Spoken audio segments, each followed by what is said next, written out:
Shalom semuanya. Shalom buat setiap jemaat yang beribadah secara online dari rumah masing-masing melalui YouTube ini, juga untuk setiap jemaat yang boleh hadir walaupun jumlahnya terbatas hari ini. Mengucap syukur di hari Minggu ini kita boleh bertemu kembali dalam ibadah kita. Kita mau sama-sama bersukacita dalam Tuhan, sekalipun keadaan yang tidak mudah, sekalipun mungkin Omikron ini juga menakutkan gitu ya buat kita. Tapi saya percaya, kita semua percaya Tuhan ada atas kita, Tuhan yang menyertai kita semua, dan kita saling mendoakan juga gitu. Kita saling menguatkan satu sama lain. Sebelum kita mulai ibadah ini, saya mau sampaikan pengumuman dulu untuk persembahan. Untuk persembahan dari 2 minggu lalu terlampir seperti berikut. Dari tanggal 16 sampai tanggal 22 Januari totalnya 1,139 juta. Lalu untuk dari minggu tanggal 23 sampai tanggal 29 totalnya 450 ribu. Pengumuman selanjutnya,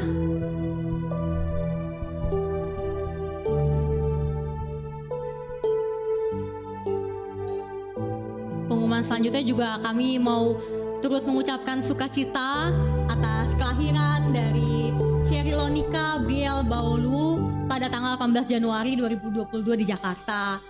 Sheryl ini adalah anak dari Bapak April dan juga Ibu Agustin.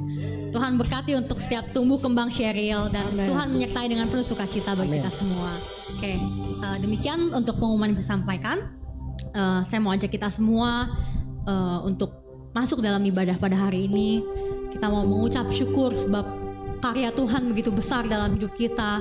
Kalau kita masih bisa bernafas, kita masih bisa berdiri, kita masih bisa duduk, kita masih bisa menyampaikan, kita masih bisa berbicara, berkata-kata, itu semua karena kasih karunia Tuhan. Dan biarlah pada pagi hari ini kita mau ingat lagi betapa mulianya Tuhan, betapa besar perbuatan Dia dalam hidup setiap kita. Terima kasih Tuhan, terima kasih. Kau begitu luar biasa, Kau begitu ajaib Tuhan Yesus.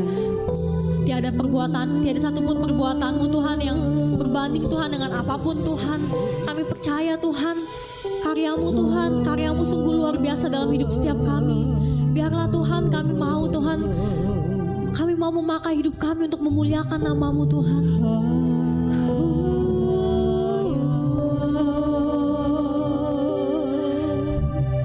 Kita sembah Tuhan, kita tinggikan namanya. Mari kita angkat suara kita, kita nyatakan terima kasih Yesus. Hanya Kau yang layak untuk disembah, hanya Kau yang layak untuk diagungkan, hanya Kau yang layak Tuhan, hanya Kau yang layak Tuhan. Kau penyelamat kami, Kau Allah kami, Kau sahabat kami, Kau penolong kami. Terima kasih Tuhan, sebab karya-Mu besar, sebab karya-Mu ajaib Tuhan. Kami bersyukur.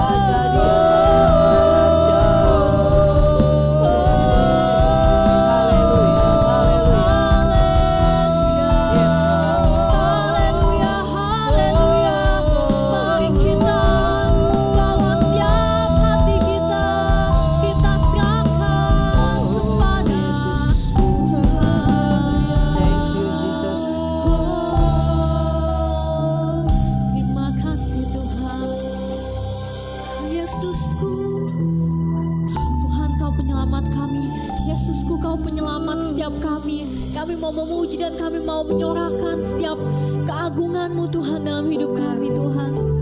Mari kita nyatakan, Yesusku penyelamatku.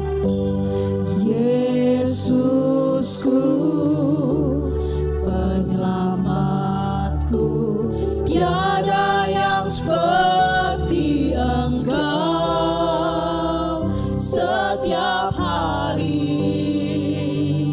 ku memuji keajaiban kasih-Mu. Kaulah penghibur kami Tuhan. Penghibur, pelindung, menara kekuatan.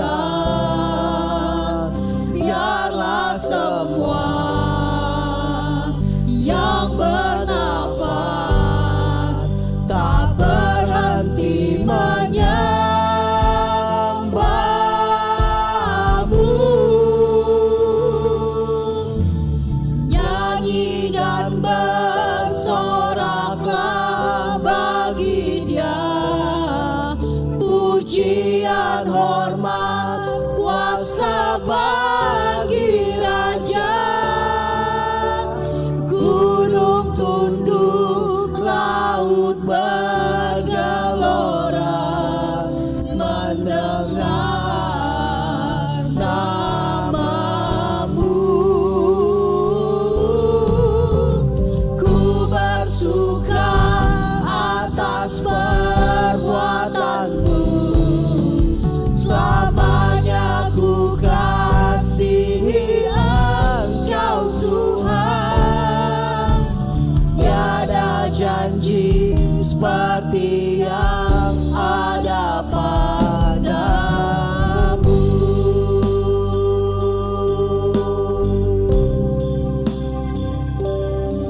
Kau penyelamat kami Tuhan. Kau penghibur dan Kau penolong kami. Mari katakan, Yesusku penyelamatku. Yesusku penyelamatku, tiada yang seperti Engkau. Setiap hari ku memuji keajaiban kasih-Mu.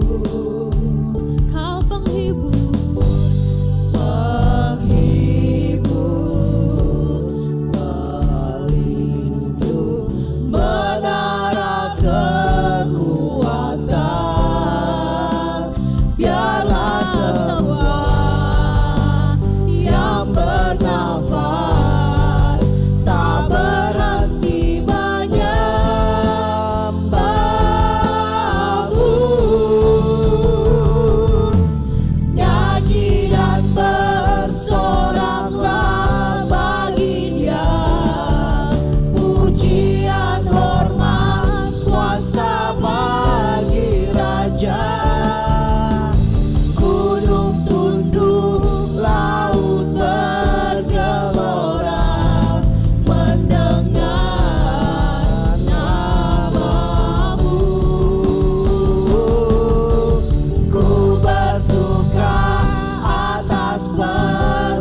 luar biasa Tuhan. Buat setiap hal yang Kau buat dalam hidup kami Tuhan. Kami gak bisa berkata-kata selain mengucap syukur Tuhan kepadamu Tuhan. Ampuni Tuhan setiap kami kalau kami tidak bersyukur Tuhan. Kalau kami Tuhan tidak mengatakan terima kasih Tuhan dalam setiap nafas yang kami hirup Tuhan. Terima kasih Tuhan. Tuhan berikan kami hati yang mau selalu mengucap syukur Tuhan. Sebab Kau layak Tuhan untuk terima setiap pujian dan terima syukur kami Tuhan. Terima kasih Tuhan. Terima kasih Tuhan Yesus. Terima kasih Tuhan Yesus. Terima kasih Tuhan Yesus. Kami mau Tuhan nyatakan pujian ini Tuhan.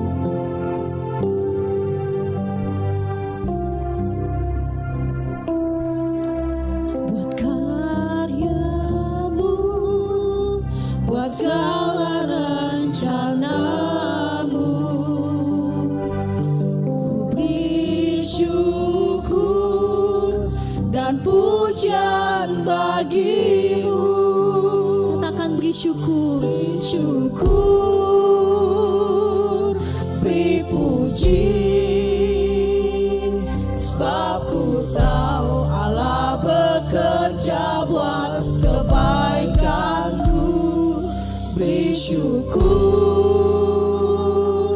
beri puji,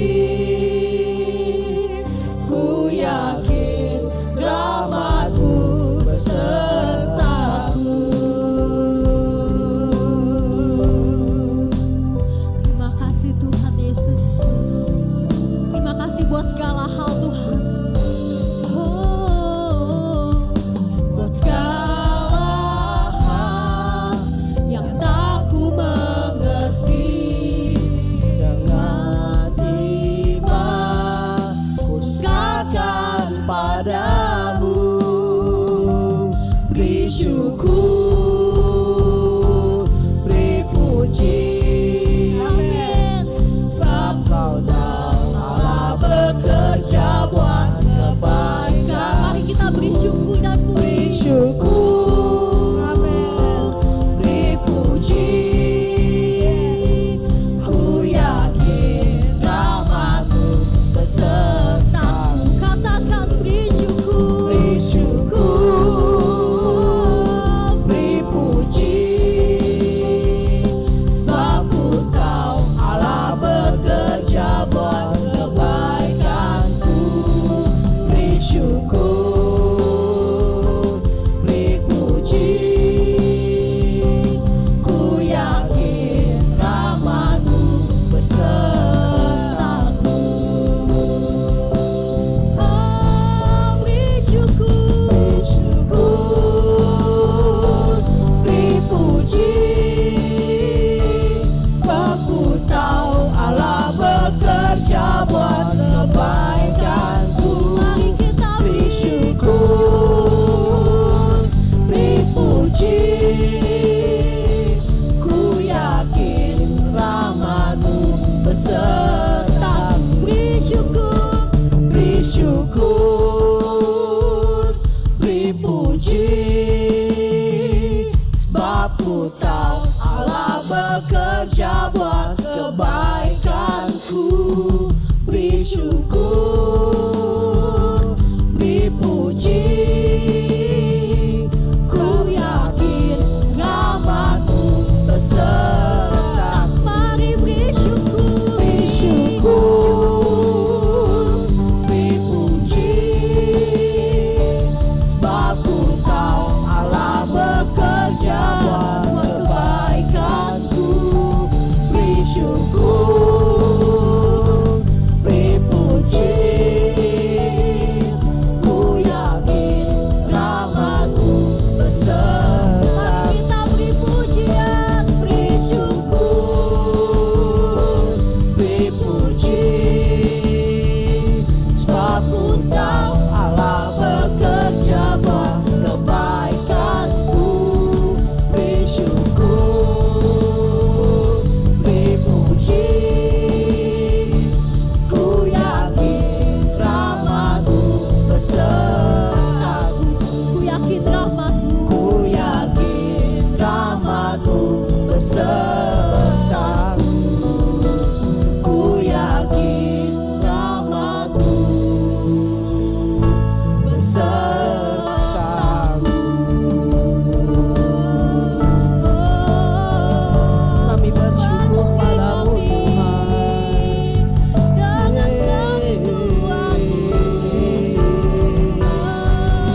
dengan syukur setiap hari Tuhan, bahkan setiap jam Tuhan, setiap menit Tuhan.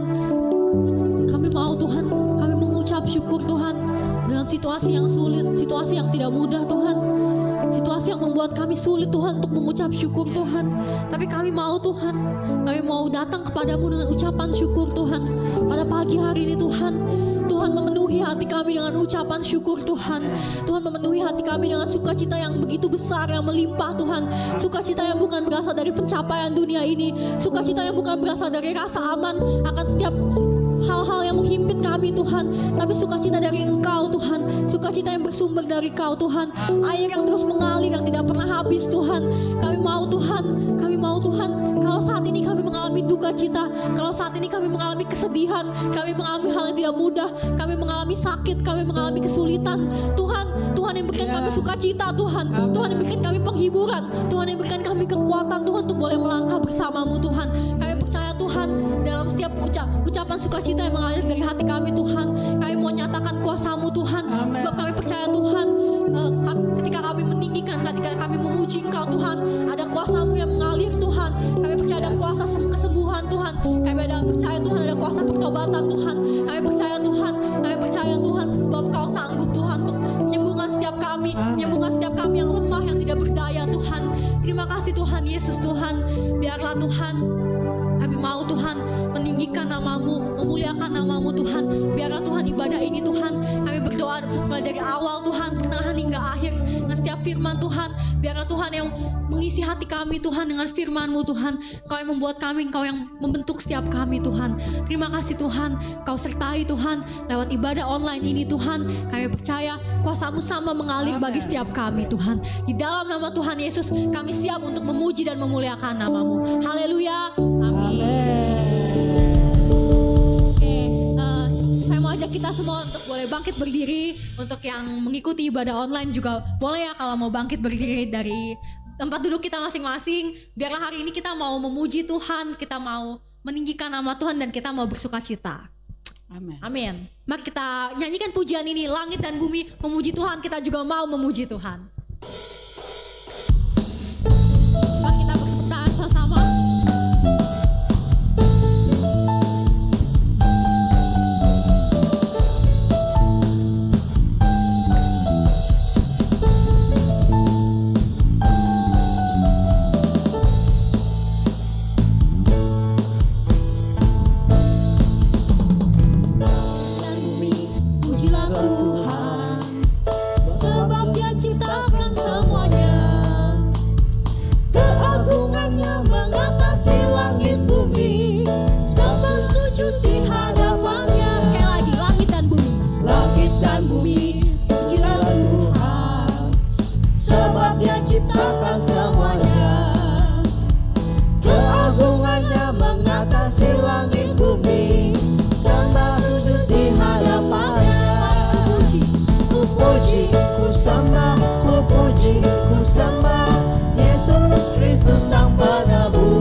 Ciptakan semuanya, keagungannya mengatasi langit bumi, sembah sujud di hadapannya.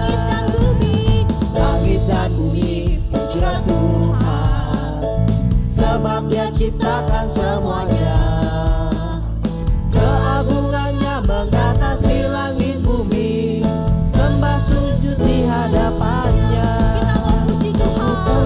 Ku sembah, ku puji, ku sembah Yesus Kristus Sang Penebusku. Ku puji, ku sembah, ku puji, ku sembah Yesus Tuhan dan Rajaku. Mari kita puji, ku puji, ku sembah, ku puji, ku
haleluya, amin, haleluya, amin, Haleluya. haleluya, amin, haleluya, amin, haleluya, amin, haleluya, amin, haleluya, amin, haleluya, amin, haleluya, amin, haleluya, amin, haleluya, amin, haleluya,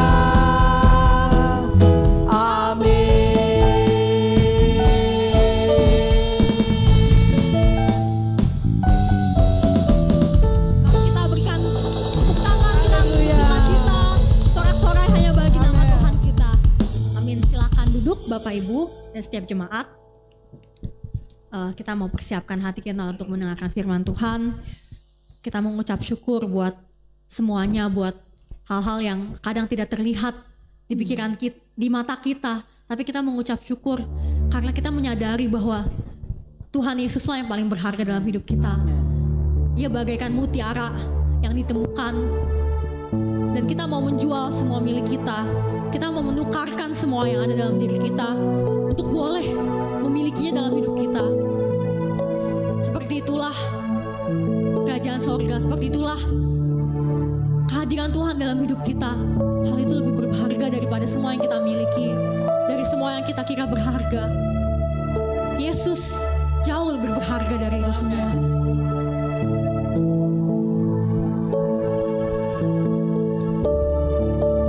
Terima kasih Tuhan. Terima kasih Tuhan. Biarlah Tuhan kerinduan hati kami untuk boleh memiliki Engkau dalam hidup kami Tuhan. Itu yang terindah Tuhan dalam hidup kami Tuhan. Terima kasih Tuhan Yesus. Terima kasih Tuhan. Kami mau Tuhan melepas segalanya dalam hidup kami. Kami mau melepas semua hal Tuhan untuk memiliki Engkau Tuhan dalam hidup kami Tuhan.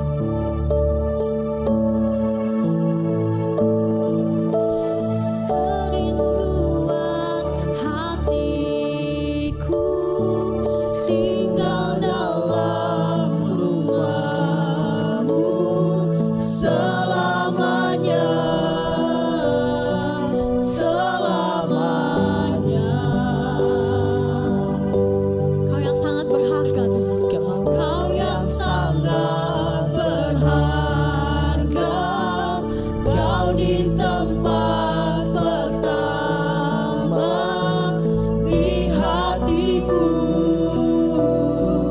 di hidupku, dan ku takkan berpaling dari jalanmu. Kami gak mau meninggalkan Engkau. Takkan tinggalkan Engkau Tuhan, lebih dari segala harta, lebih dari isi dunia. Ku inginkan selamanya melekati hatiku. Biarlah Kau yang bertata, penuhi hati dan jiwa. Ku tinggikan selamanya, melebihi segala jalanku. Terima kasih Tuhan, Kau begitu berharga Tuhan dalam hidup kami Tuhan. Biarlah kami Tuhan mau menyerahkan segalanya Tuhan. Tuhan, inilah kerinduan hati kami Tuhan. Kerinduan hatiku tinggal dalam rumah-Mu selamanya, selamanya. Kau yang sangat berharga,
lebih dari isi dunia.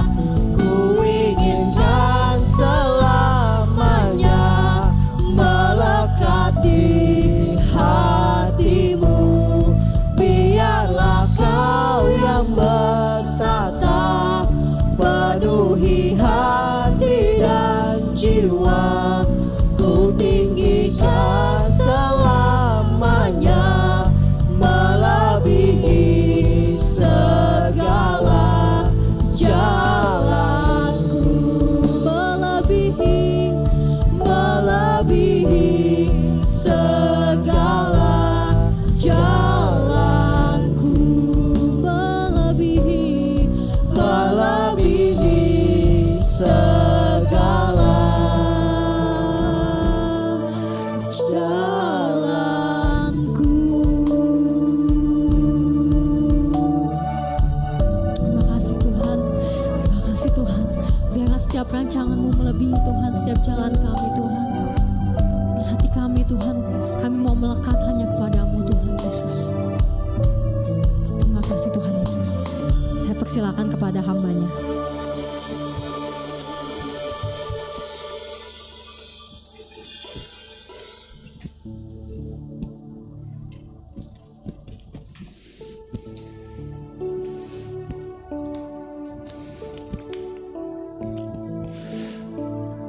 Lebih dari segala harta di bumi ini Tuhan, lebih dari segalanya, kami mau melekat di hati-Mu, di hari-hari-Mu Tuhan saat ini. Engkau sedang berperkara dengan semua manusia yang ada di muka bumi ini. Dan kuasa Tuhan menolong kami. Firman Tuhan berbicara kepada kami. Dan biarlah Roh-Mu yang kudus membukakan pikiran kami untuk mengerti apa isi hati-Mu pada kami Tuhan. Nyatakanlah isi hati-Mu pada kami, sehingga kami boleh diarahkan untuk hal-hal yang harus kami perhatikan dalam hidup kami ini. Terima kasih Tuhan, terima kasih Tuhan. Dalam nama Tuhan Yesus kami berdoa. Amin. Ya, salam Bapak Ibu dan Saudara. Saya tetap pakai masker aja dulu.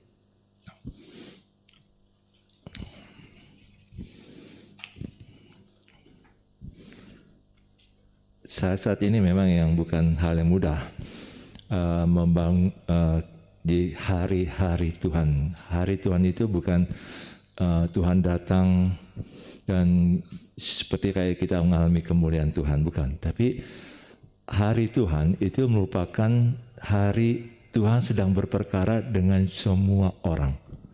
Orang percaya dan orang yang tidak percaya. Orang yang baik dan orang yang jahat. Semua Tuhan sedang berperkara. Dan ini hari-hari yang memang tidak mudah dengan kita, yang kita alami saat ini. Semua orang mengalami masa-masa di mana pengujian yang dari Tuhan diuji. Apa yang kita bangun selama ini diuji. Dan itu hal yang tidak mudah bagi orang yang tidak siap. Apalagi ada Tony Daud bilang, hati-hati nih bulan Februari akan ada malaikat maut. Saya juga nggak setuju dengan caranya dia. Paling tidak gini sih, kalau ada sesuatu yang bencana yang terjadi, minimal harus diarahkan lah. Mitigasinya bagaimana sih? Apa yang harus diperhatikan? Lebih kayak Yohanes Pembaptis. Tuhan akan berperkara, Tuhan akan menjadi hakim. Tapi Yohanes Pembaptis katakan apa? Bertobatlah. Itu kan mitigasi. Jadi supaya datang kepada Tuhan. Jadi jangan dalam arah kayak orang ini awas nih. Udah tinggal 3 hari lagi, tinggal 2 hari lagi. Bukan seperti itu sebenarnya yang Tuhan mau. Tuhan mau adalah hari-hari Tuhan itu kita semua harus siap nih. Diuji semuanya. Dan ini merupakan hal yang tidak mudah. Ada orang yang dulu hidup dalam kemewahan. Sekarang mengais uang. Akhirnya mengais uang gini saudara. Sampai di rekening aja udah gak ada di rekening bank. Sehingga tinggal lihat di buku. Ada gak ya uang terselip. Sampai kayak gitu loh saudara. Dulu dia melimpah. Tapi sekarang sampai harus lihat di dompet. Ada gak ya? Ada gak terselip di amplop. Jangan-jangan dia lupa taruh di mana. Itu sampai mengais-ngais seperti itu. yang pemiliknya Genting di Malaysia udah bangkrut, udah nggak bisa bayar hutangnya.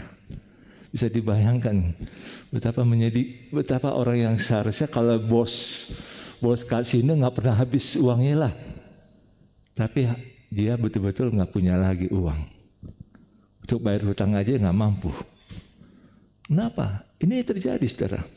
Bahkan dikatakan gini, saudara. Ada orang yang berpikir gini, yang penting hidup kita ini harus punya uang banyak, punya karir profesi yang cemerlang, dan keluarga yang sejahtera untuk saat-saat ini. Tapi saat-saat ini terjadi perubahan, kegoncangan yang luar biasa. Berapa hari lalu, saudara mungkin masih ingat pendeta yang meninggal, yang pernah khotbah di sini. Dia pernah bicara pada kita, sharing pada kita soal narkoba. Jeffrey Tambayong. Dia meninggal, masih muda. Yang bawa banyak rombongan, masih muda. Kalau khotbah waktu itu kan semangat di sini. Lebih muda dari saya lah istilahnya lah. Tapi meninggal berapa hari lalu, hari Kamis, di rumah sakit RSPAD Gatot Subroto. Jadi banyak hal yang terbalik loh saudara saat ini. Ini saya tidak bicara soal menakutkan, tapi bagaimana kita melihat hidup kita ini bagaimana, dan bagaimana kita membangun hidup. Jadi tema hari ini adalah membangun hidup di hari Tuhan. Jadi bagaimana kita membangun hari Tuhan. Apalagi saat ini pandemik sudah memasuki tahun ketiga.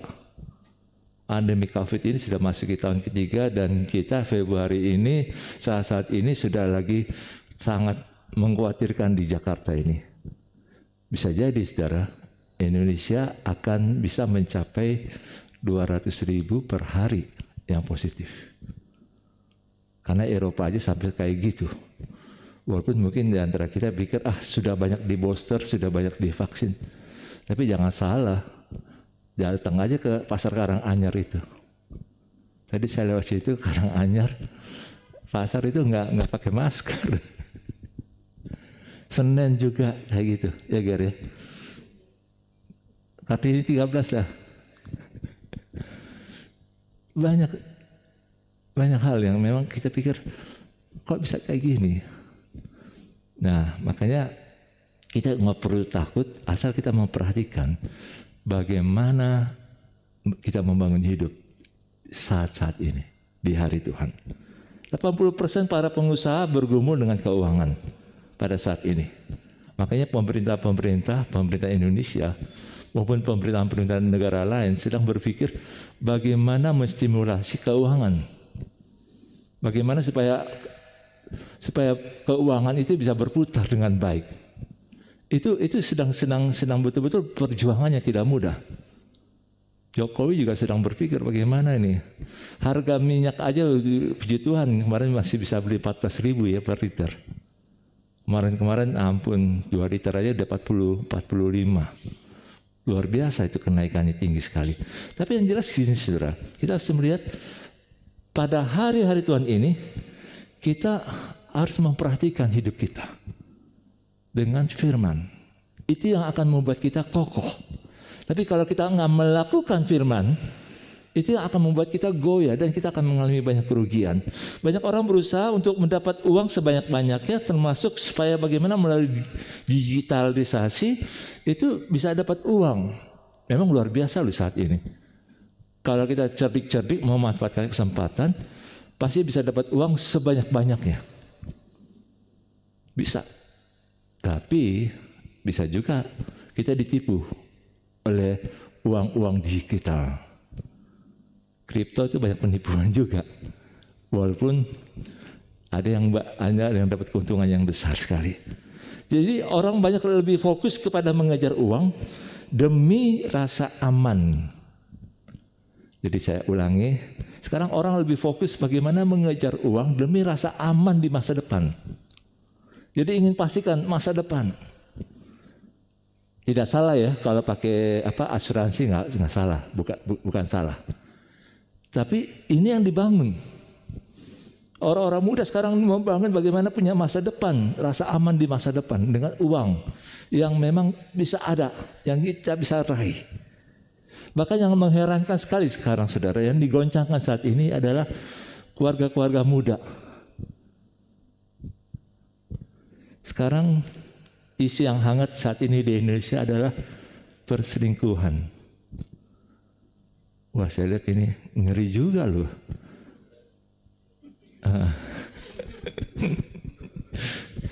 Gara-gara si Aris Aris sama Lydia ya Wan ya.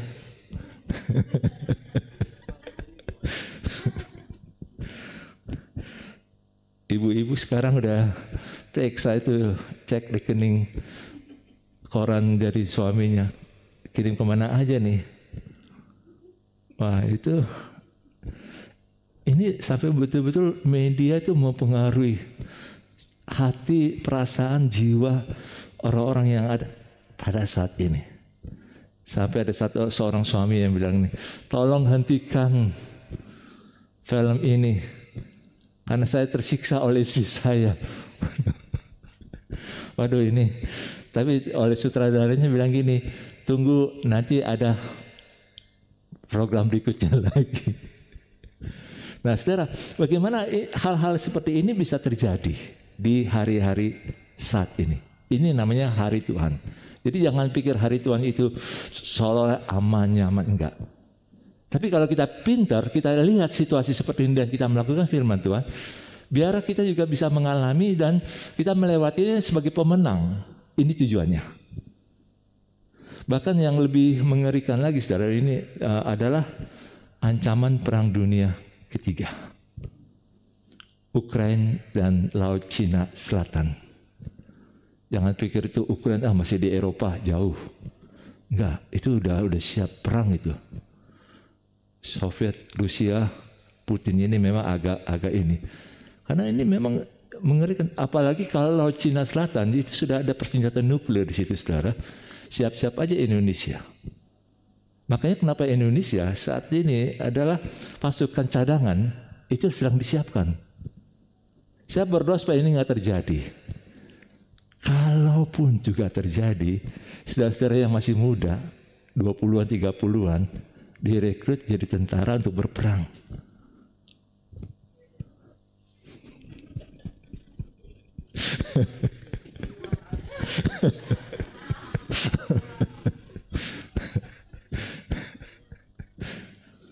Ya, ini akhirnya kenapa Jokowi pilih Prabowo supaya apa? Senjata perang itu mesti harus disiapkan. Saudara, ini harus dibaca ya, karena ini bukan hal yang mudah.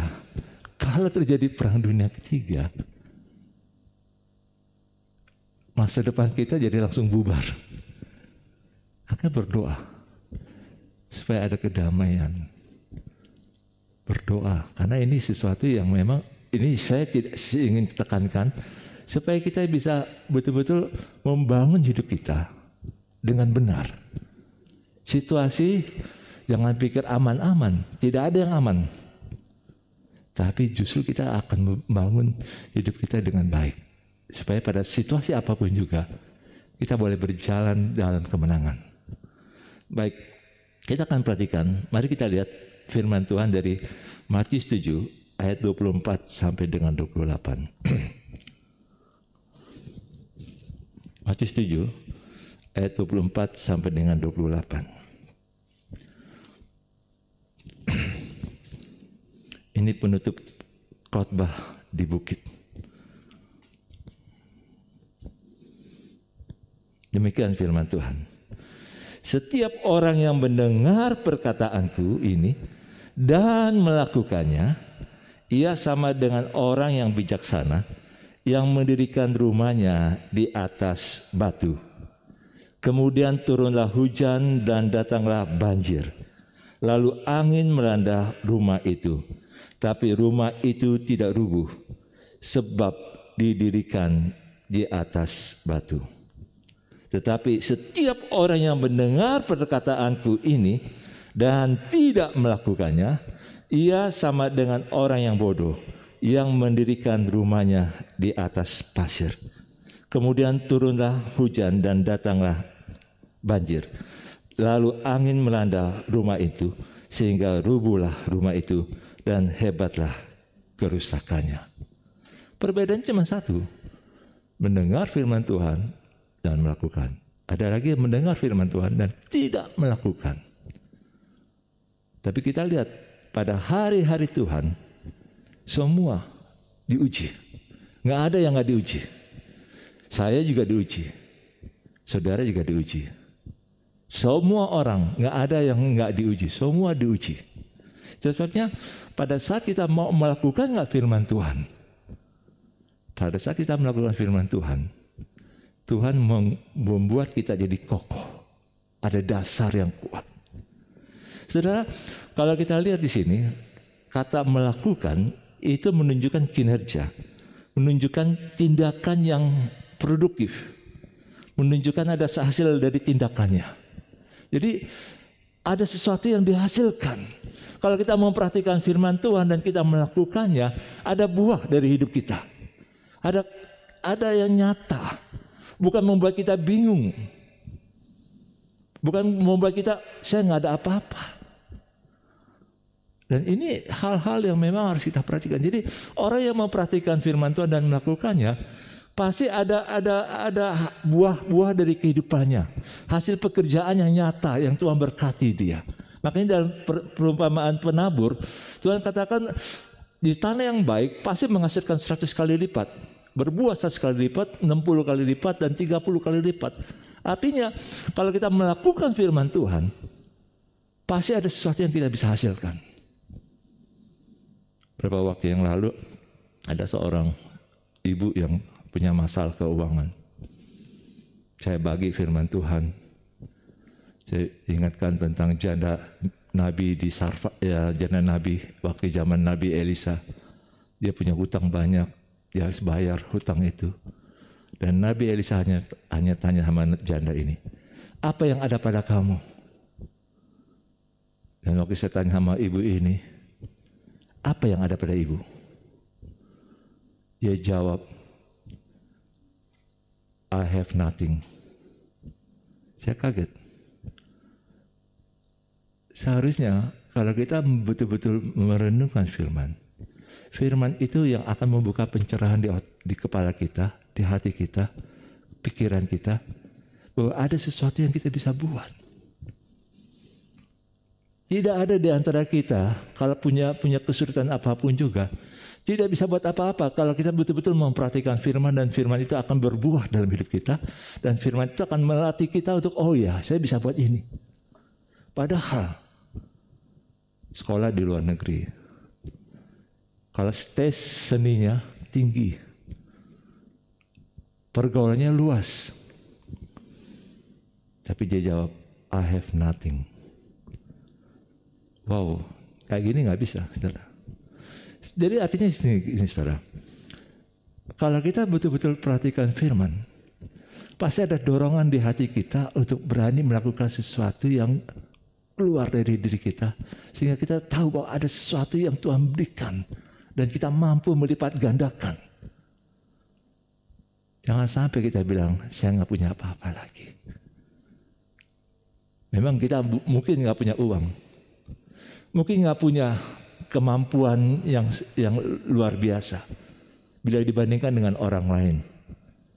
Tapi kalau kita punya Tuhan, kita punya firman yang kuat dalam hati kita, kita simpan firman itu dalam hati kita, dan kita punya terus firman itu setiap hari, kemampuan kita akan dilipat gandakan. Karena firman yang tumbuh dalam hati kita akan memampukan kita berbuah. Firman itu pasti berbuah. Itu sebabnya, saudara, melakukan berarti ada sesuatu yang memang bisa dihasilkan dalam hidup kita. Bukan hal yang nggak ada apa-apa. Mungkin bagi pikiran kita, ini apa artinya? Iya, memang. Tapi sebenarnya yang kecil saja bisa berharga. Yang kecil saja bisa berharga. Maka saudara, kita belajar di sini. Banyak hal yang kita harus bisa lakukan. Misal saya ambil contoh. Karena saya tahu ini, wah ini udah Omikron sudah masuk. Wah, sudah, kita harus berani pakai segari. Itu tanaman apa untuk beli sayur-sayuran. Kenapa? Karena sudah dipikirkan. Kita mau ke supermarket resiko. Maka saya bilang, udah kita buat aja segari. Ada sebagai mitra. Karena supaya kalau kita mau belanja ya sudah. Ya, Iwan sudah kemarin sudah belanja Iwan ya. Nah itu saya bukan promosikan segarinya, tapi minimal ada pakai kesempatan yang ada. Apalagi dengan Omikron gini saudara. Paling tidak saya perhitungkan kita perlu ada persediaan makanan, bahan makanan di rumah 3 sampai 7 hari. Kalau bisa memang mampu punya uang banyak untuk bisa sampai 2 minggu ya silakan. 3 sampai 7 hari minimal. Kenapa? Takut nanti di sekitar rumah kita terjadi micro lockdown gitu loh. Kayak di apa? Sini. Krukut. Itu micro lockdown. Kita nggak tahu apa yang terjadi. Jangan sampai kami juga yang tinggal di apartemen juga khawatir juga. Kalau micro lockdown bagaimana ini? Ini yang kita harus jaga. Dan itu sebabnya saudara, sesuatu kalau kita melakukan firman Tuhan, pasti Tuhan kasih pikiran untuk apa yang harus dibuat. Antisipasi, pencegahan. Kenapa? Karena kita yang penting melakukan dulu firman Tuhan. Melakukan firman Tuhan ini berakibat, karena kita melakukan firman Tuhan, maka kita membangun di atas batu karang. Pada saat ada lagi hantaman badai, kita tidak mengalami kerugian besar. Ada kerugian, tapi tidak mengalami kerugian besar. Asal apa? Melakukan firman Tuhan. Nah, bila dibandingkan dengan Lukas 6 ayat 6 sampai 49, jadi ada ayat paralelnya. Lukas menekankan itu bukan pada posisi khotbah di bukit. Kenapa Matius menuliskannya di dalam urutan khotbah di bukit? Karena Matius ini kan seorang pemungut cukai. Jadi dia bikin pakai klasifikasi. Makanya khotbah di bukit dia anggap itu dari Matius 5 sampai Matius 7 itu kayak khotbah di bukit. Tapi kalau Lukas itu agak lain seperti di Matius. Tapi Lukas lebih menekankan bila kita berdoa berseru kepada Tuhan, maka kita harus melakukan apa yang Tuhan katakan. Karena dalam Lukas 6 ayat 46 sampai 49 dikatakan demikian. Mengapa kamu berseru kepadaku Tuhan, Tuhan, padahal kamu tidak melakukan apa yang aku lakukan, aku katakan. Jadi Tuhan mau pada waktu kita berdoa datang kepada Tuhan dalam satu himpitan yang sangat kuat, kita memperhatikan apa yang Tuhan katakan. Saya merenungkan gini saudara, bila kita mengalami masalah keuangan, jangan kita berdoa, Tuhan buatlah mujizat, ada orang yang kirim uang. Tuhan buatlah mujizat supaya ada orang yang datang tiba-tiba kasih makanan. Bisa sekali-sekali Tuhan buat kayak gitu. Tapi nggak terus-menerus kayak gitu lah. Perlu ada satu perencanaan dari hidup kita. Kenapa? Karena kalau kita selalu mengharapkan mujizat-mujizat kayak gitu, ada masa-masanya. Waktu bangsa Israel keluar dari Mesir, Tuhan kasih dalam masa itu mana dan juga burung puyuh, daging burung puyuh. Tapi pada masa itu, tapi sejak waktu mereka masuk ke tanah Kanaan, itu sudah nggak ada lagi. Kenapa? Segala sesuatu ada masanya. Jadi kalau kita berpikir, saya kekurangan terus, ya memang kan kekurangan. Tapi Tuhan juga tidak mau kita terus berkekurangan. Ada sesuatu yang Tuhan akan buat dalam hidup kita. Makanya kita jangan selalu berpikir, saya miskin, saya nggak punya apa-apa. Aduh, itu jangan punya pikir itu.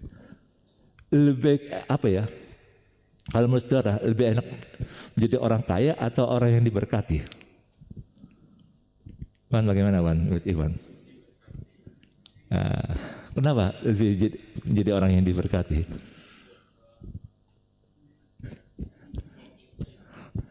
Orang kaya diberkati nggak?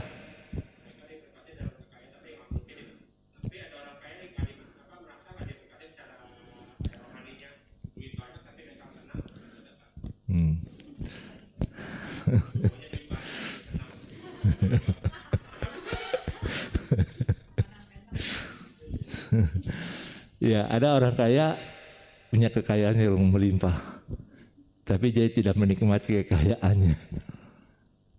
Ada yang kayak gitu. Tapi ya, baik.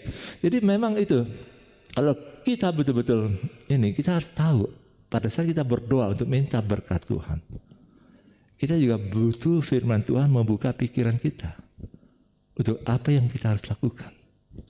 Bukan selalu mengharapkan orang untuk menolong kita, untuk membawa kita, menolong kita lebih jauh lagi. Enggak boleh seperti kayak gitu. Makanya itu sebabnya dalam Lukas 6 ayat 46 sampai 49 itu hampir sama. Tapi lebih tekanannya adalah pada waktu berdoa. Nah, berikutnya kita akan lihat di sini, saudara. Orang yang melakukan firman Tuhan ini itu baru banjir ya, dan badai.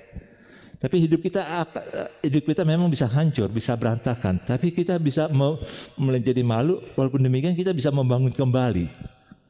Kalau pada masa-masa kayak gini. Jadi ada masa-masa kayak gini kita bisa membangun kembali. Tapi ada satu saat nanti kita tidak bisa membangun kembali. Yaitu dengan ujian api. Ujian api. Makanya ini saudara, saya berbicara ini karena apa saudara? Saat ini banyak orang yang lagi betul-betul susah. Dulu dia hidup enak, sekarang sangat susah. Kalau saudara punya uang, mau beli rumah yang mewah, belilah rumah di Pondok Indah. Lagi murah. Karena orang kaya lagi susah, nggak punya uang di tangan, uang cash. Maka dia pikir lebih baik saya jual rumah murah. Ivan Gunawan sampai bilang gini, saya kalau punya uang 500 juta aja saya udah gelisah. Saudara bisa bayangkan ya? Orang kayak gitu 500 juta. Kita punya uang 500 ribu, udah bersyukur.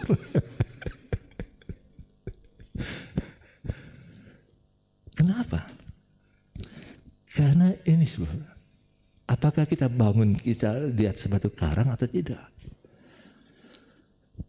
Ada masa-masa yang memang tidak mudah. Makanya kita harus siap. Saat kita lagi makmur, kita juga harus siap menderita. Tapi pada saat kita lagi menderita, kita harus siap juga untuk makmur. Diberkati oleh Tuhan.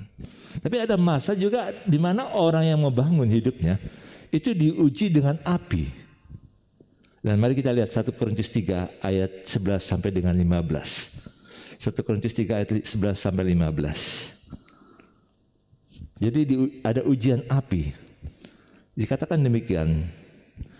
Karena tidak ada seorang pun yang dapat meletakkan dasar lain daripada dasar yang telah diletakkan, yaitu Yesus Kristus. Entahkah orang membangun di atas dasar ini dengan emas, perak, batu permata, kayu, rumput, kering atau jerami. Sekali kelak pekerjaan masing-masing orang akan nampak, karena hari Tuhan akan menyatakannya, sebab ia akan nampak dengan api, dan bagaimana pekerjaan masing-masing orang akan diuji oleh api itu. Jadi saudara, apa yang kita buat saat ini, apa yang kita bangun saat ini akan diuji dengan api. Akan diuji dengan api. Apakah kita akan bangun itu hidup kita ini dengan hal yang memang berharga, hal yang memang kita bangun dengan yang tahan uji dengan api, hal yang memang mau kita harus melakukannya dengan proses-proses yang luar biasa, atau yang mesti instan, yang simple, yang memang mau gampangan aja semuanya. Semua diuji dengan api. Bahkan dikatakan dalam ayat 14, jika pekerjaan yang dibangun seseorang tahan uji, ia akan mendapat upah. Jika pekerjaannya terbakar, Ia akan menderita kerugian, tapi ia sendiri akan diselamatkan, tetapi seperti dari dalam api. Saya ambil gambaran gini, saudara. Ada kakak beradik. Kokonya ini jujur dalam hal bayar pajak. Dia buat semua laporan dengan baik, jujur. Adiknya mencurang. Ini sama-sama kakak beradik. Adiknya sembunyi-sembunyi. Suatu kali ketahuan sama tugas pajak. Dikejar nih adiknya. Kebingungan adiknya. Kenapa? Karena ketahuan ada yang dia sembunyikan. Tapi kokonya aman-aman aja. Seperti kayak gitulah gambarannya.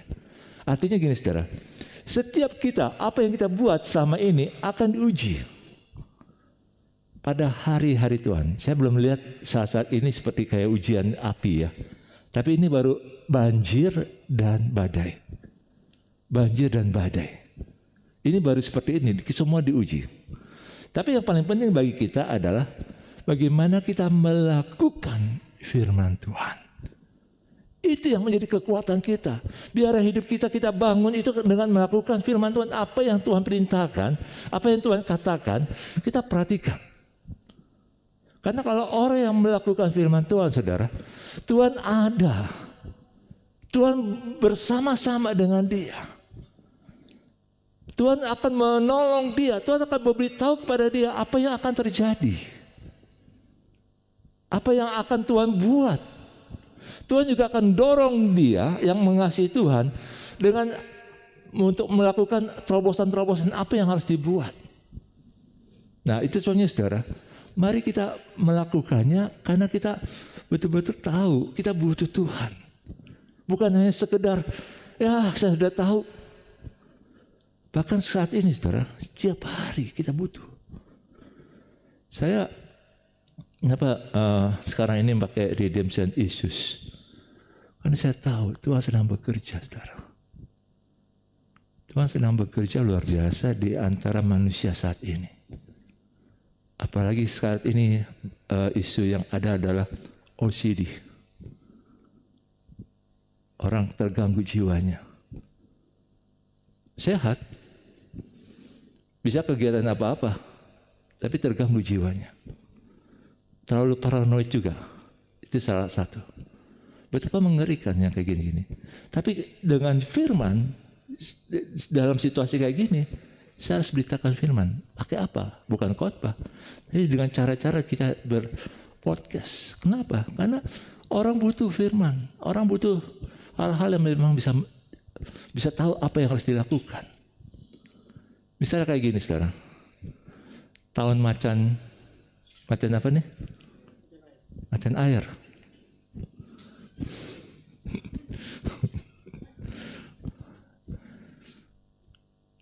Katanya hanya 5 sio yang beruntung. 7 sio sial. Wah, ini yang kayak gini-gini nih. Kita harus tahu hati Tuhan itu bagaimana. Oke, nanti hari Selasa itu kami sudah buat taping bagaimana nasib kita di tahun macan air. Bukan saya percaya sama sio-sio itu ya. Tapi apa yang harus kita lakukan? Apa yang harus dilakukan? Kenapa saudara? Karena kalau kita memperhatikan firman, kita akan kuat. Kita nggak akan diombang-ambingkan dengan berita-berita yang memang menakutkan. Makanya saudara, yang ditekankan di sini adalah lakukan firman. Karena kita mengasihi Tuhan, maka Tuhan akan tinggal bersama kita. Mari kita buka Yohanes 14 ayat 23 dan 24. Yohanes 14 ayat 23 dan 24. Katakan demikian. Jawab Yesus, jika seorang mengasihi aku, ia akan menuruti firman-Ku, dan Bapa-Ku akan mengasihi dia. Dan kami akan datang kepadanya dan diam bersama-sama dengan dia. Barang siapa tidak mengasihi aku, ia tidak menuruti firman-Ku, dan firman yang kamu dengar itu bukanlah daripadaku, melainkan dari Bapa yang mengutus aku. Ini ayat 23 tekanannya. Kalau kita mengasihi Tuhan, kita melakukan firman Tuhan, Bapa akan mengasihi kita. Bapa dan anak akan membuat rumah ada pintu terbuka. Ada pintu yang satu pintu yang kita bisa keluar masuk rumah itu. Karena tinggal bersama-sama. Artinya bersebelahan, kita dengan Tuhan bersebelahan. Dan ini yang luar biasa saudara. Ini yang membuat, wah saya lihat ini, kalau ini kita alami, badai apapun juga, hujan bagaimanapun juga, tetap aman. Kenapa? Karena ada Tuhan dan Bapa dan anak itu tinggal bersama-sama. Tinggal dekat kita. Dan ini yang Tuhan senang lakukan. Makanya kalau kita melakukan firman Tuhan, kita akan lebih tenang. Sekalipun badai begitu besar, sangat menakutkan. Dan kalau kita lakukan seperti ini, saudara, maka kita akan kuat lagi dalam Tuhan. Hal yang berikut yang kita akan bahas di sini. Hari ini saya ingin tekankan soal ini. Sebenarnya kekayaan merupakan dasar hidup yang semu. Kekayaan merupakan dasar hidup yang semu. Karena dunia sedang menawarkan kepada kita kekayaan. Makanya bukan berarti saya anti kekayaan ya, bukan. Bukan, beda. Jangan salah tafsir di situ. Tapi seringkali kita terjebak dengan kekayaan. Karena waktu kita bangun itu saudara, kita pikir, karena diajarkan gini saudara, kalau mau jadi kaya, kerja keras. Kalau mau jadi kaya, kerja keras. Jangan malas-malasan. Satu sisi betul. Tapi kita harus melihat apa yang firman Tuhan katakan. Karena kekayaan itu bukan karena kita mendapatkannya karena ada kekuasaan dan kerja keras. Kekayaan itu karena kita ada kerajinan. Tangan kita rajin. Beda dengan yang kerja keras. Kerja keras seolah-olah kita mengejar. Tapi kalau rajin kita harus pintar mengatur, menyiasati satu situasi yang ada. Tangan yang rajin itu artinya ada keterampilan, ada kiat, ada satu keterampilan yang orang lain nggak punya dan kita kerjakan itu. Itu bedanya. Tapi kalau kita betul-betul ingin ikut dunia, banyak hal yang akhirnya kita terjebak hati kita. Orang dunia hanya katakan kerja keras. Kita ditawarkan kripto, kita pikir ini bagus kripto nih, menguntungkan. Kita kejar itu, tapi knowledge-nya kita lemah. Untuk mengerti apa itu, cara kerjanya bagaimana. Akhirnya kita terjebak. Banyak orang yang terjebak juga di saham. Pikirnya dengan saham dia akan menguntungkan banyak. Tapi karena dia knowledge-nya lemah, nggak rajin, nggak tahu bagaimana cara mendapatkannya, maka dia banyak ditipu. Dan sekarang ini banyak penipuan-penipuan yang luar biasa. Setiap hari kita bisa dapat berapa SMS penawaran-penawaran daripada pinjol-pinjol. Pasti banyak. Saya pun juga saat ini masih sering dapat SMS kayak gitu. Begitu dapat langsung blokir. Kenapa? Wah ini menggairahkan sekali. Di Instagram juga kadang-kadang di iklan-iklan Google. Wih ini kalau mau dapat untung nih, ini langsung aja nih, main ini, dapat langsung semuanya. Sepertinya kayak mudah dapat uang. Tapi saya ingin katakan, bukan itu caranya. Dalam Amsal 10 ayat 4 dikatakan demikian. Tangan yang lamban membuat miskin, tapi tangan orang rajin menjadikan kaya. Jadi bukan karena kerja keras, tapi harus ada keterampilan, kerajinan. Tangannya harus betul-betul bisa ada kiat-kiat yang memang kita bisa buat. Terus berikutnya di sini saudara. Dalam Ulangan 8 ayat 17 dan sampai 18. Firman Tuhan katakan demikian. Maka janganlah kau katakan dalam hatimu, kekuasaanku dan kekuatan tanganku lah yang membuat aku memperoleh kekayaan ini. Jangan kita berpikir karena ada kesempatan, karena kita punya power, kita punya kekuatan tangannya yang luar biasa sehingga dia bisa dapat kekayaan. Memang bisa. Korupsi juga hasil daripada itu, kekuasaan dan kekuatan tangannya. Bisa dapat kaya dia. Tapi Tuhan ingin katakan demikian. Tapi haruslah engkau ingat kepada Tuhan Allahmu.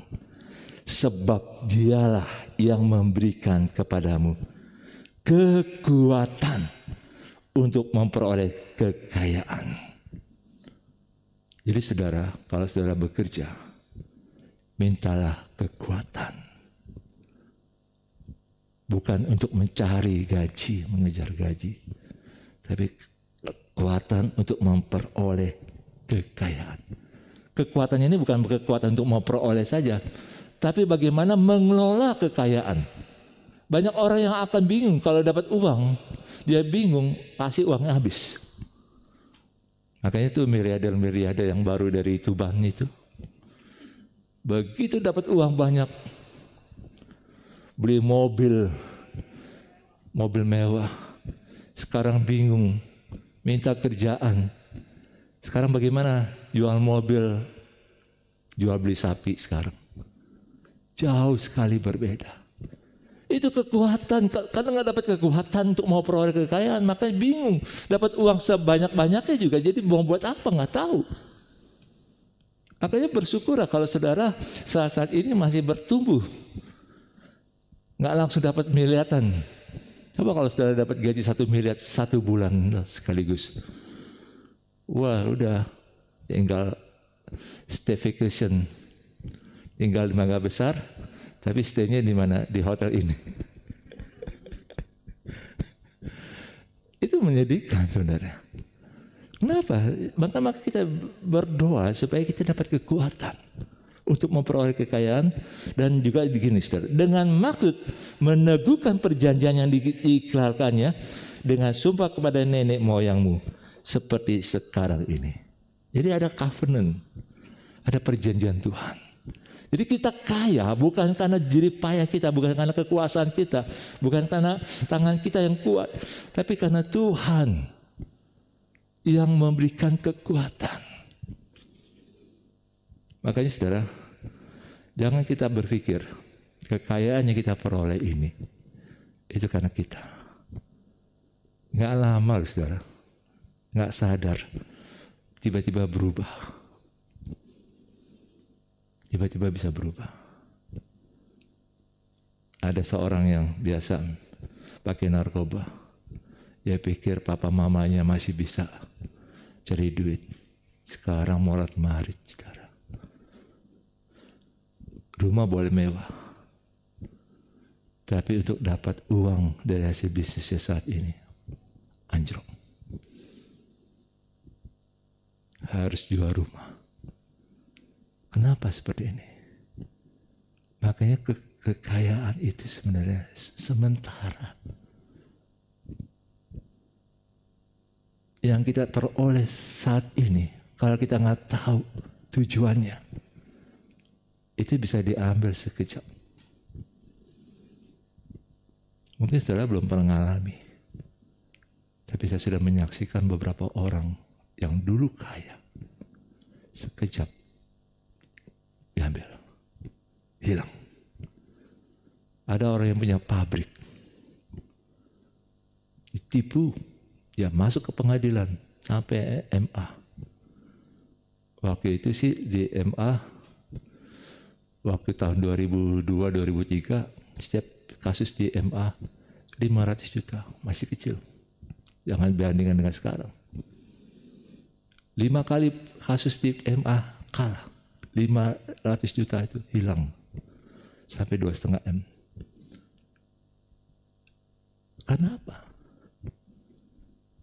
Karena kekayaannya itu hanya karena untuk dirinya. Itu sebabnya saudara, jangan kita buat memperoleh kekayaan hanya untuk diri kita.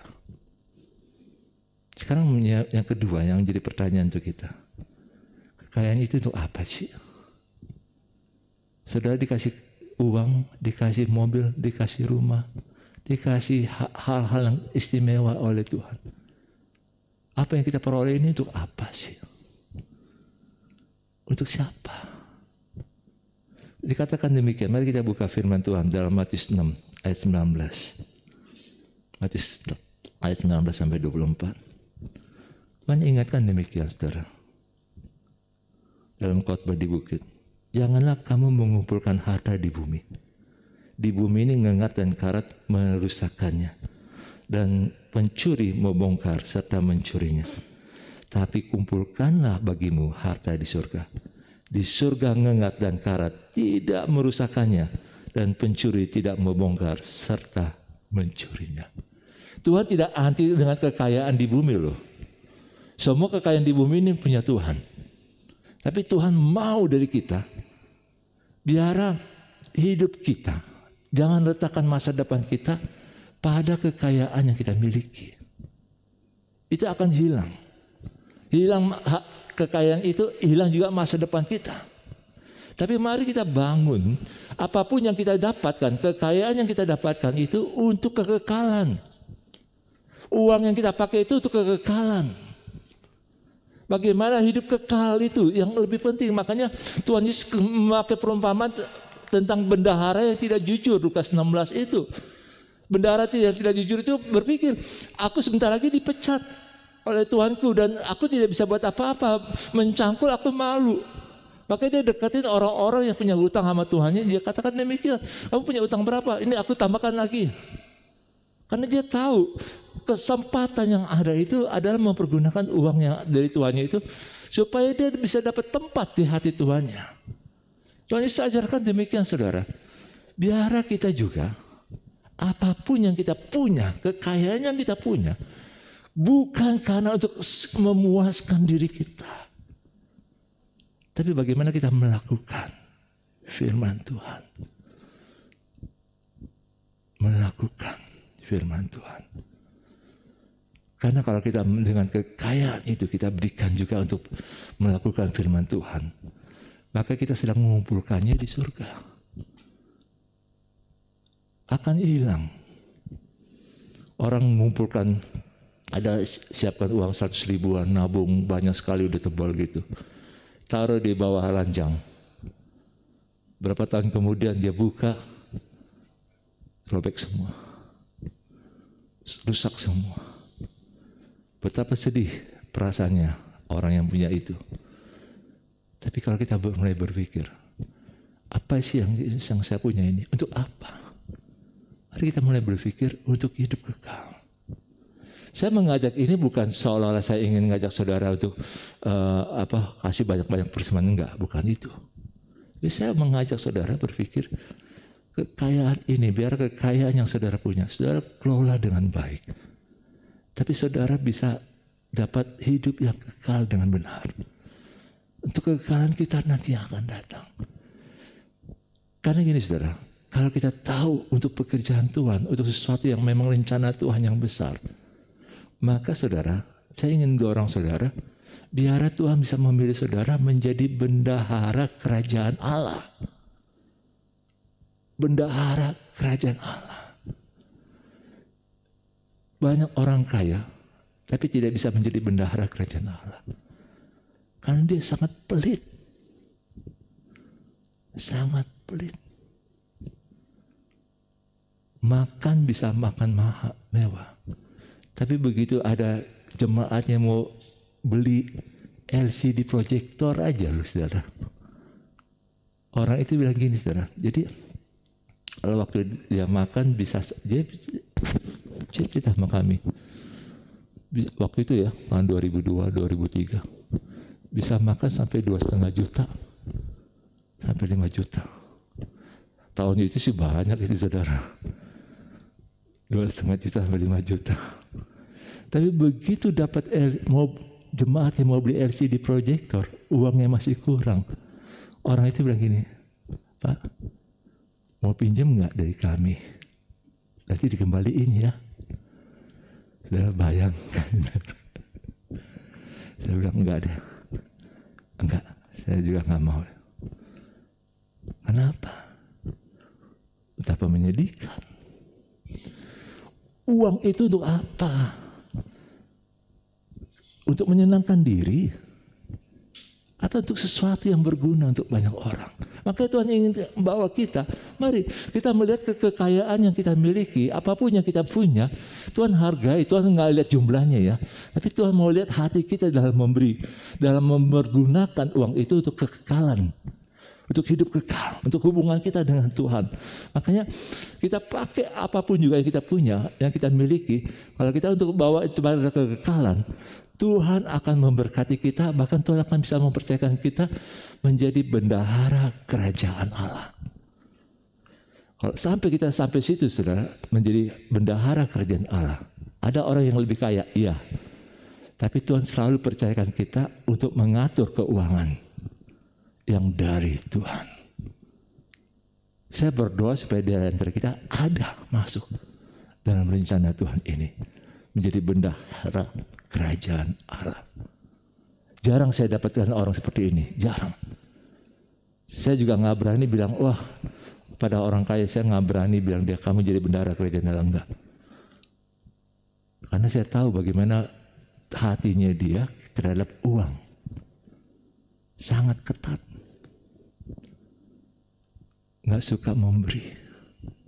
Makanya saudara, kalau untuk menjadi bendahara kerajaan Allah, dia tahu itu adalah untuk kepentingan kekekalan, untuk kepentingan kerajaan Allah, maka dia akan memberi. Dia tahu itu keluar, pasti ada masuk lagi. Itu sebabnya orang-orang seperti ini akan Tuhan akan bangkitkan. Bukan dari orang-orang kaya, tapi orang-orang yang mau mengatur keuangan Tuhan, bukan dari orang-orang kaya. Saat ini justru Tuhan sedang mau percayakan nih, kekayaanku ini aku mau berikan kepada siapa? Aku mau berikan pada siapa? Sebenarnya kita harus mulai berpikir, uang yang kita peroleh ini untuk apa? Untuk apa? Karena di sini dalam ayat 21 dikatakan demikian. Karena di mana hartamu berada, di situ juga hatimu berada. Mata adalah pelita tubuh. Jika matamu baik, teranglah seluruh tubuhmu. Jika matamu jahat, gelaplah seluruh tubuhmu. Jadi jika terang yang ada padamu gelap, betapa gelapnya kegelapan itu. Tak seorang pun dapat mengabdi kepada dua Tuhan. Karena jika demikian, ia akan membenci yang seorang dan mengasihi yang lain, atau ia akan setia kepada yang seorang dan tidak mengindahkan kepada yang lain. Kamu tidak dapat mengabdi kepada Allah dan kepada Mammon. Jadi kita nggak bisa mengabdi, menyembah Tuhan dan juga mencintai uang. Biar kita melihat uang itu bukan mengontrol kita. Justru kita yang mengontrol uang. Dan kita memakai uang itu untuk menyembah sebagai worship kita kepada Tuhan.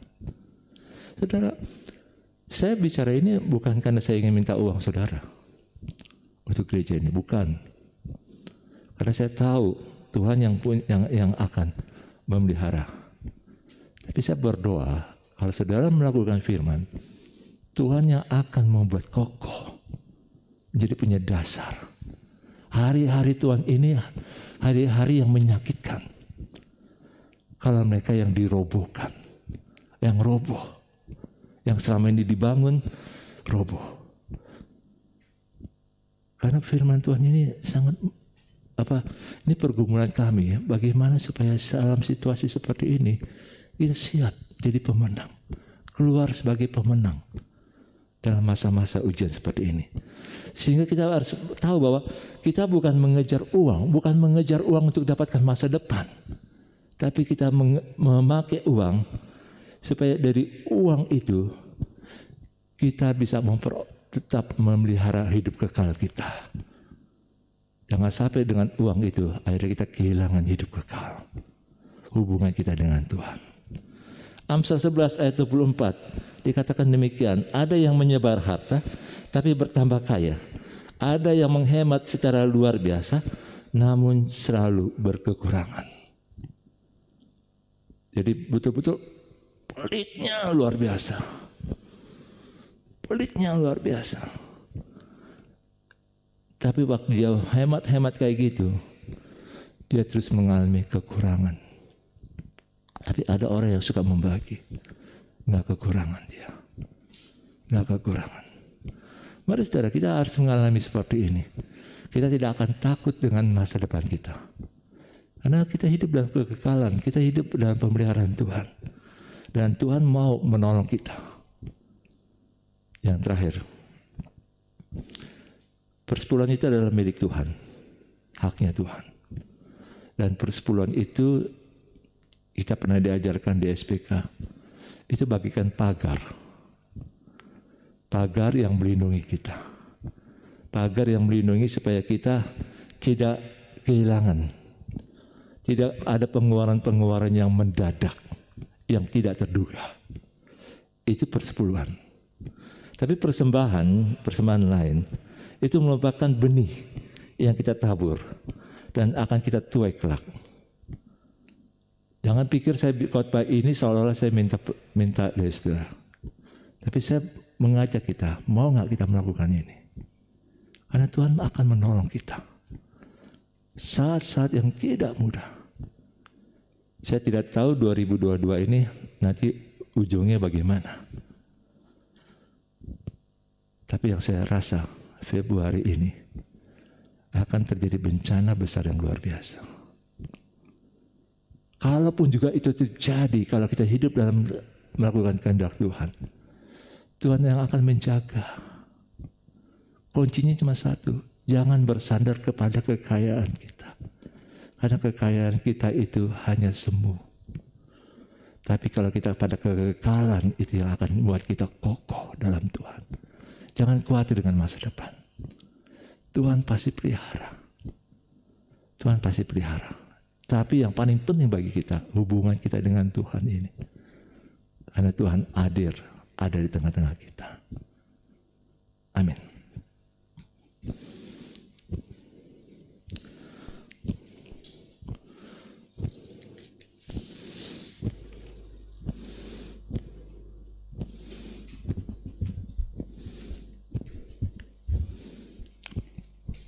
Mari kita berdoa.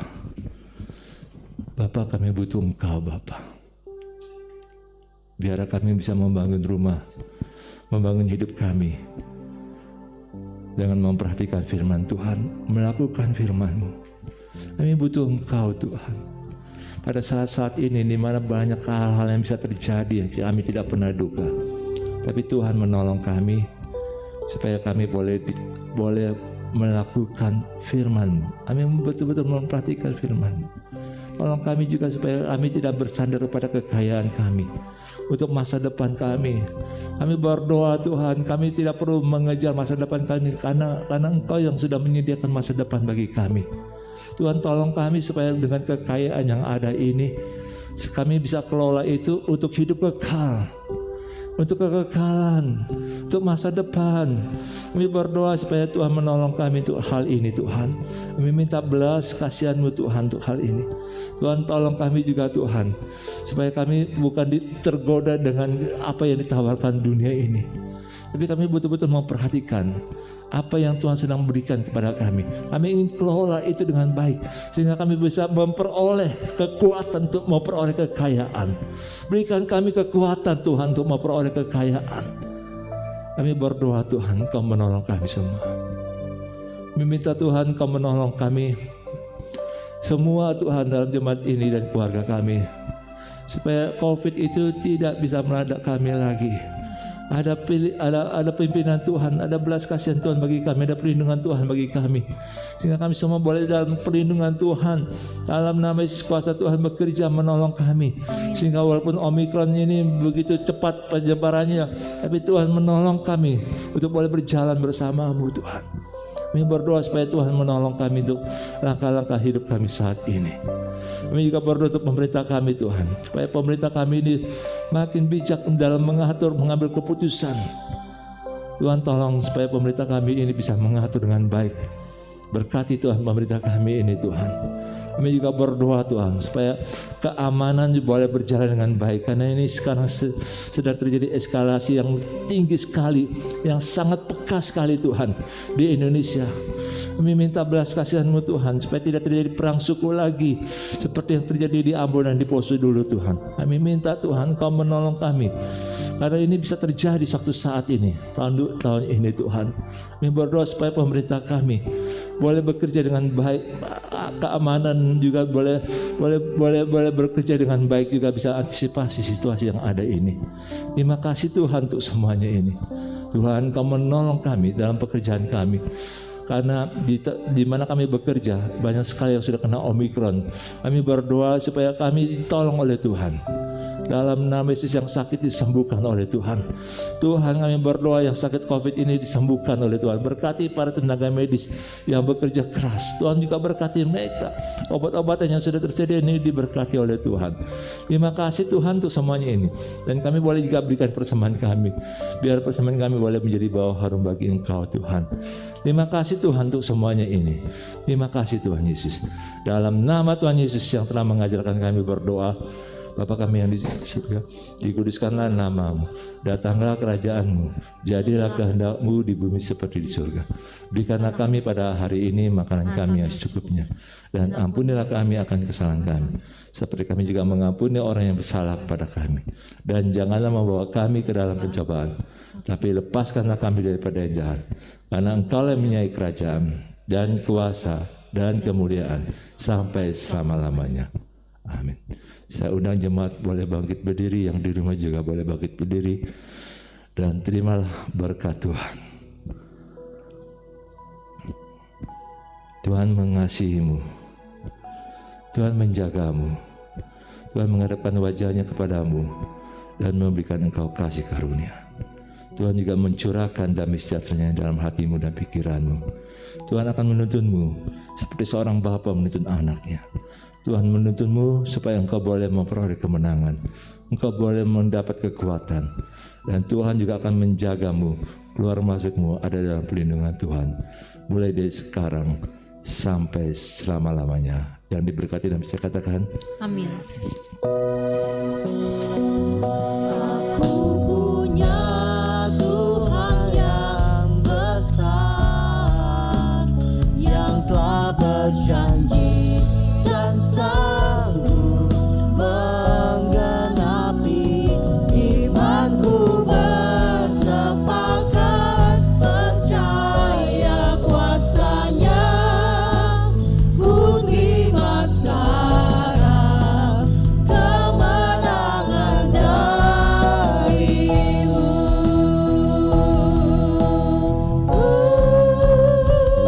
Aku punya Tuhan yang besar, yang telah berjanji dan sanggup menggenapi. Imanku bersepakat percaya kuasa-Nya. Ku terima sekarang kemenangan dari-Mu.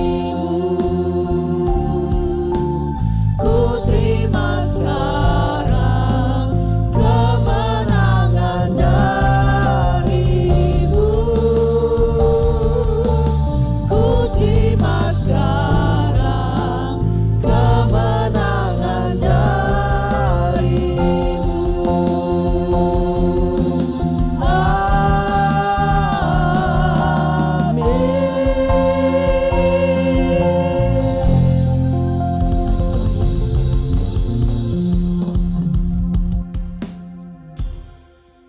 Selamat hari Minggu, Tuhan Yesus memberkati kita semua. Ibadah telah selesai.